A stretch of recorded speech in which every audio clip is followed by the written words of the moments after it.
Hello, welcome to Gothmother's Closet Reselling Adventure. And I hope you're having a great day. We're having, oh my God, all of a sudden there was this roll of thunder and lightning, and we're having like a mega storm here in Toronto on February 27th. It's raining. Knock wood, but we still haven't really had winter yet. I mean, we had some crazy cold days.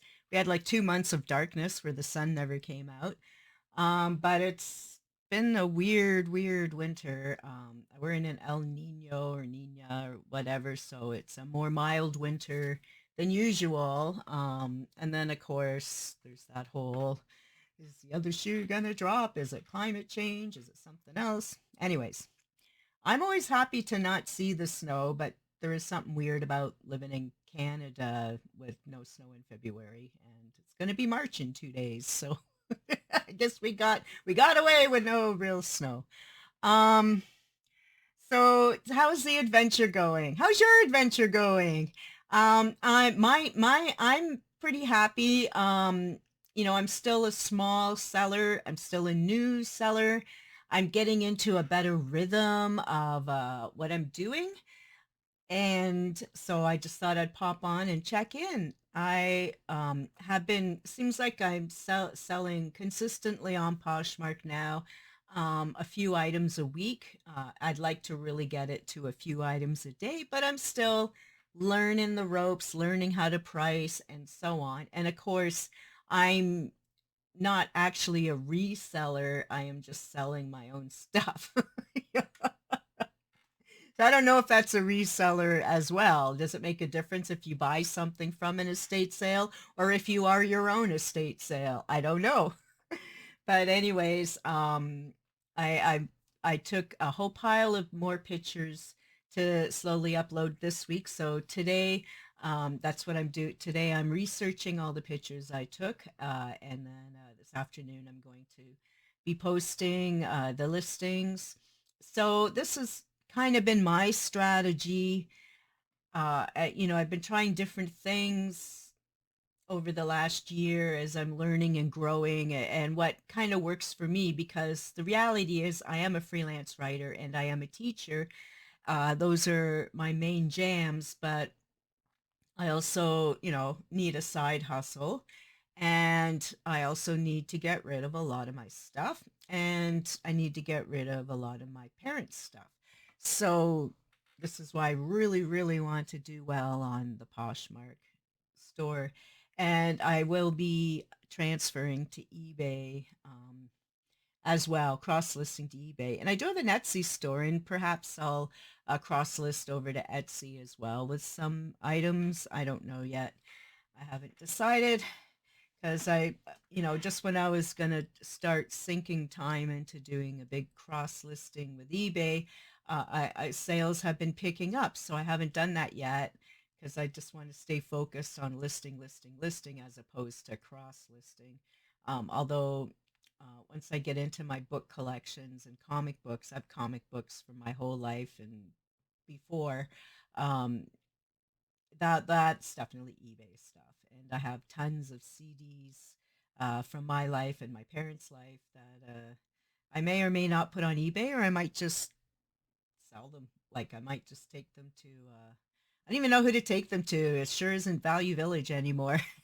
I feel so angry. All the years I thought I was doing a good thing, taking all my stuff to Value Village. And I would often get rid of things that were really nice, thinking I'm helping poor people, and I was not. I know a lot of us were fooled by the Value Village people. So anyways, I have been following, and if you watch my other channels, you already know this. I've been following the Rust trial and various things with that. So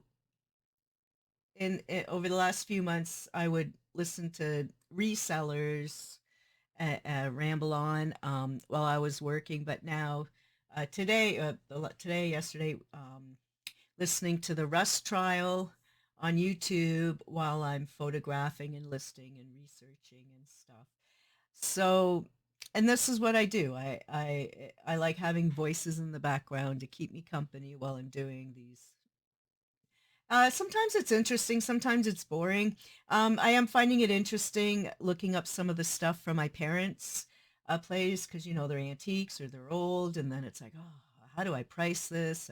I just want it gone, but I don't want to rip myself off. But you know, and the other day um, I got a 4-star review. I've only had, and it made me mad. I got a 4-star review.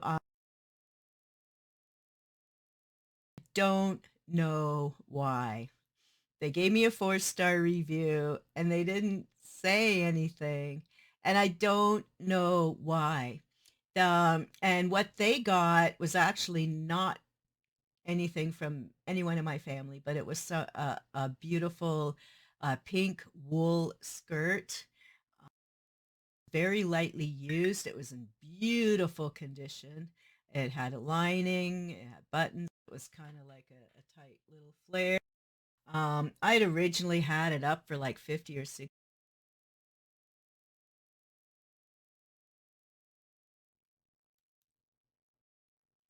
I wanted to double check, and then I actually turned off the whole video instead of just pausing it.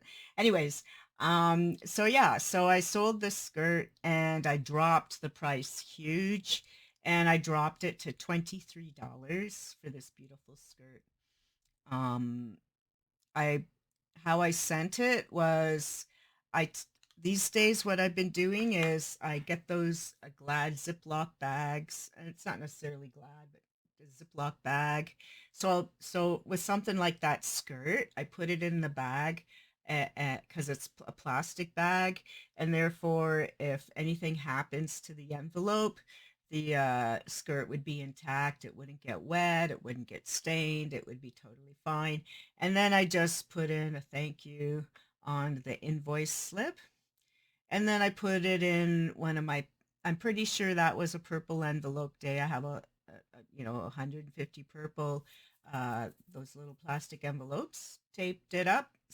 I always send stuff the day I get the order. Sometimes it's the next day, depending if it's like late at night or I can't get to the thing. But I have a very high shipping thing where like it says I'm point 0.9 shipping, or you know, like because try to ship the same day. In my mind, it's like the sooner I ship, the sooner I get paid. Quick before they change their mind. 'Cause I need the money. I need the money badly. So I shipped it off right away. They got it like 3 days later and gave me 4 stars with no explanation. And you know that the pictures, the measurement, you know. So, anyways, that bummed me out. And I felt like asking them like what was wrong. Like, was there something I didn't see in the skirt? Was some kind of uh, flaw in the skirt? Because, like I said, it actually was a free skirt for me to give away, and I had never worn it, but I checked the zippers and the buttons and the lining, and it all seemed fine. Anyways, yeah, win some, you lose some, right? It hasn't defeated me, but it just is like, dude, come on. I could see if it was, you know, there are a couple of things I've sold where I'm like, I'm not sure what's gonna happen on the other side. You know, and I'll say in the description, oh, there's some snags or there's a flaw, but sometimes I'm never too sure, uh, you know, if they saw that. But I get all 5-star reviews until that one. And there was another one I got a shitty review on too, but they told me why and they were correct. I'd sent some shoes that I had gotten at a warehouse sale, the costume shoes, like Ruby's shoes. And when the person got them, they tried them on and they fell apart instantly on her. So I guess the glue had been old or something. I only had the shoes for about a month before they sold. I sold them really cheap because I got them really cheap. And I felt really bad for her, but she didn't even ask for a refund or anything. She was just like, she agreed it was like Ruby's fault. Um, I would have refunded her if she wanted, but she She just wanted me to know that the shoes were shitty and don't sell anymore. Because she knew I didn't know either. 'Cause I'd never taken them out of the container. I just saw this great deal. It was they were perfectly wrapped. The only time I took them out was to take the picture, then put them back all nice. And they weren't my size, so I couldn't try them on to check them out. They're way too big for me. And I have a really wide foot, so even if they had been long for me, I may not have been able to get my foot in. So I didn't even try because I'd stretch them. So yeah, so you never know what's going to happen in the magical world of Poshmark. So yeah, so I'm going to listen to more of the court TV Rust case and get some more listings up. Yeah, so like I said, and I've said it in other videos, I'll just take a whole crap ton of videos, not videos, pictures on it, or sometimes I'll use the blue now because I've noticed lighter things don't show up well with the white. So and I find um I use Canva, and to do the picture remover on Canva on your phone takes forever, and on the computer takes forever, so I don't really do that anymore. I just try and photograph against a plain background. Wow, that lightning is insane. Woo! I'm sure there'll be a big thunderclap in a minute. Wow. Guess I'm not going anywhere today.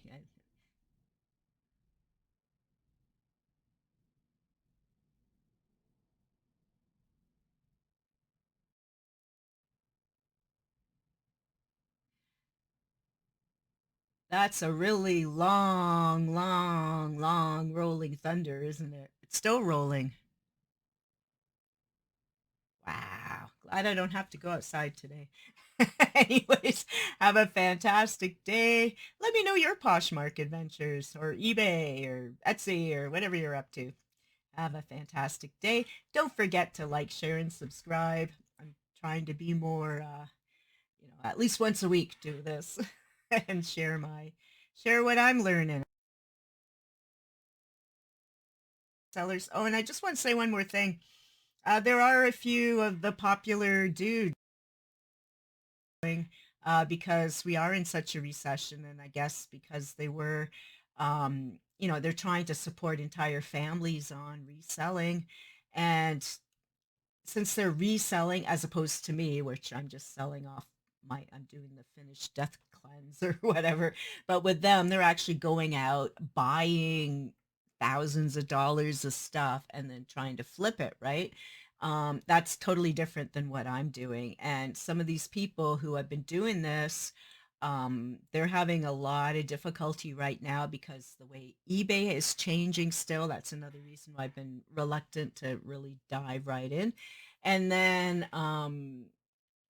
the recession and food scarcity and things like that. The rules are changing. So, and I was, listening to a couple of them, and the one Josh Galt, he was talking on one channel, and he's had to leave now. He went back to his day job because he has actual family expenses. His kid needs braces, he needs a new car, and all this stuff. It reminds me of, I am a horror writer. When one of my horror writer friends, about 30 years ago, his son developed diabetes, so he had to go and get a real job to get insurance, even though we're in Canada, but he's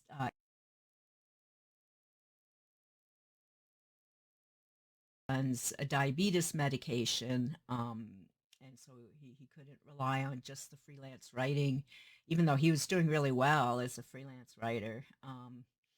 He never stopped, but he had to do a day job in between. So I feel like this is what Josh and some of the others are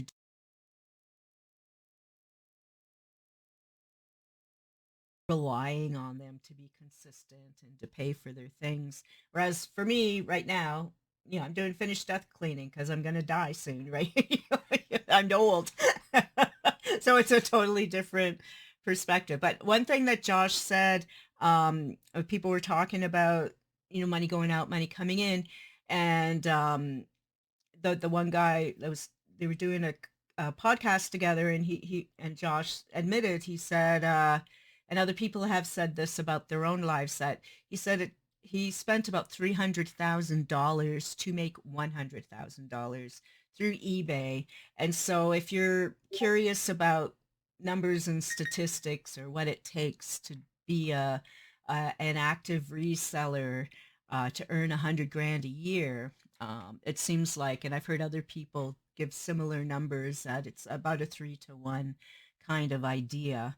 So you have to be willing to outlay that. So again, you have to strategize what you're doing. Oh, my phone's going off.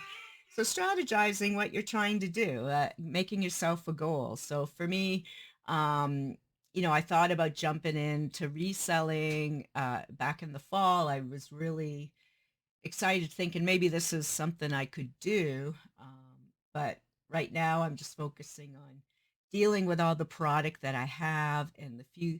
I spent about $500 buying things to resell, so a lot of that's already listed on my Poshmark, and some I haven't listed yet. But for the most part, for me, my product's already here, and it's just finding out what it's worth and finding people that want to take it home. So yeah. So anyways, this went on much longer than I thought it would. Have a great day. Don't go under any trees in this lightning storm. And yeah, we'll see you soon.